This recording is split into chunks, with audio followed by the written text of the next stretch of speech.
আমরা এখন অবস্থান করছি মাদারীপুর জেলা রাজৌর থানা টেকেরহাটের উত্তর পার। আসলে আজকের যানবাহনের একটু অবস্থা দেখেন, খুবই যানবাহনের চাপ আজকে। যদিও ঢাকা থেকে বরিশালের একটাই রোড, এজন্য একটু যানজট দেখা যাচ্ছে, একটু না অনেকটাই। এটা যদি একটু 4 লাইন হইতো তাহলে হয়তো বা একটু যানবাহন কম হইতো। আর আমাদের টেকেরহাটে ইদানিং প্রচুর পরিমাণে গাড়ি দুর্ঘটনা হচ্ছে। দুর্ঘটনায় অনেক তাজা তাজা প্রাণ চলে যাচ্ছে। আজকের যানজটের অবস্থা একটা দেখুন, মানে এত পরিমাণে গাড়ির চাপ, সাধারণ জনগণ রাস্তায় পার হতে পারছে না।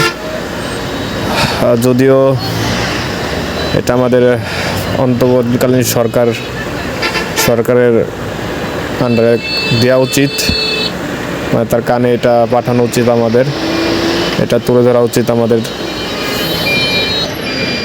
প্রতিনিয়ত আমাদের এখানে দুর্ঘটনা ঘটেই যাচ্ছে। তো গত মাসে ঘটকচর একটা গাড়ি দুর্ঘটনা হয়েছিল, তো এরকম প্রতিনিয়ত হচ্ছে। তো আমরা চাই আমাদের টেকেরহাটে যেন একটা 4 লাইন করে দেওয়া হোক। আর টেকেরহাট উত্তর পারে তাঁতিকান্দা রোডে আমি যাচ্ছি, এখানেও হচ্ছে প্রচণ্ড যানজট দেখা যাচ্ছে। দেখতে পাচ্ছেন সাধারণ জনগণ রাস্তা পার হতে পারছে না। দেখতে পাচ্ছেন খুবই একটা খারাপ পরিস্থিতির সৃষ্টি হচ্ছে ক্রমশ, দেখতেই পাচ্ছেন।